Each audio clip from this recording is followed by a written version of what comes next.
remember an experience I had when I was in Rome, Italy. We had perpetual adoration, and I was there at night, and there was this fire that they had burning in front of the altar. And I don't know why, but I sort of saw in my mind's eye gathered around this fire all of these faces lit up. Was people standing around. I felt them almost standing around me. And as I looked at them, it seemed to me that they were all of my relatives, all of my ancestors, all the people who had gone before me, the people to whom I have this faith to thank, the people who have given me what I have in various ways. And so I think that's a good place to start, the deep roots of my vocation, the deep roots of my faith. I wouldn't be here today. I wouldn't be your parochial vicar. I wouldn't have this position. I wouldn't have been ordained a priest. I wouldn't have this vocation. I wouldn't be Christian if it wasn't for so many people who had come before me and who had transmitted this faith to me so that I might be able to transmit it to others. And so that's what I thought I could do for this first video in a very simple way in my simple production quality. um, Share a little bit about my family and about the origins of my faith. My paternal grandfather, my dad's dad, Grandpa Chuck Charles Sternhagen, was born in Montana in 1933.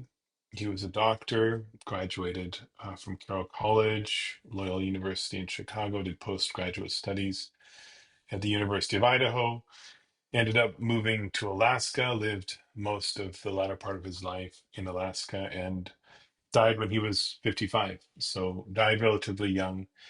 And he was Catholic. And that, I think, is the thing that I have to be grateful for.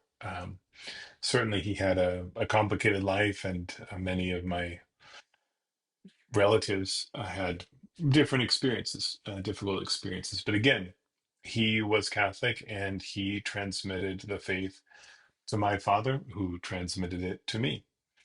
And his wife, my grandmother, Marlene, she is still with us. We just celebrated her birthday on Wednesday. She's 91. And she grew up Lutheran. So she was not Catholic, and she became Catholic because of my grandfather, I think, in a real way. And so there again, my grandfather's Catholic faith kind of spilling over, influencing my grandmother. Now she has become the spiritual rock of our entire family. She and my grandfather had 12 kids. My dad's one of 12, and I have so many cousins that I cannot keep track of them all. But for all of them, our grandmother is a reference point and a testimony and witness of faith for us. My mom's parents were Dr. William J. Brady and Mary Lou Forshingle. My mom's mom grew up down in Mosier, Oregon. The daughter of Belgian immigrants, ended up out in Mosier. And my grandpa grew up here in Portland, went to Central High School. And so I have deep roots here. Always grew up coming into Portland to visit them, and at various times lived close to them. And he was half German and half Irish. So that's sort of maybe a summary of my family, a little bit about their history, a little bit about their origins.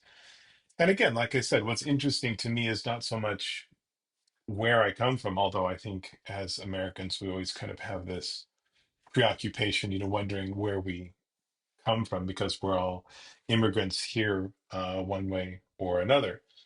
But it's specifically the faith that I have. Where does that faith come from? That faith comes from Ireland, it comes from Belgium, it comes from Germany, via the Germans from Russia. They were Lutheran, but strong Christians and transmitted a beautiful and strong faith, which in some ways, it was their love for their faith that motivated them to come here to this country and to come basically to the middle of nowhere and to start life anew here. And of course, my Irish ancestors, the sort of persecution that they had to put up with.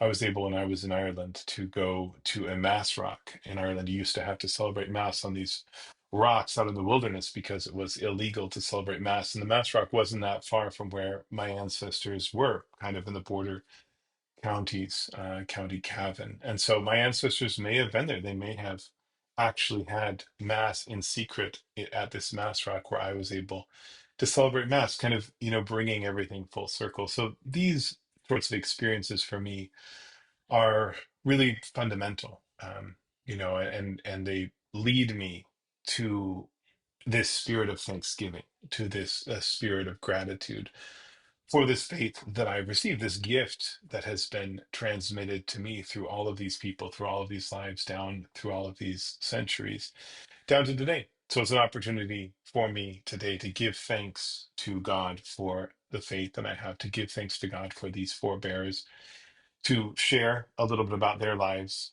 with you, and to ask you to join me in praying for them, praying for their souls, praying for their eternal rest, and giving thanks for all of our ancestors, for all of these people who have, in their own imperfect, broken ways, transmitted to us this gift that we have received so that we might in turn transmit this gift to all of those that we encounter. God bless you, and I will see you next week. Take care.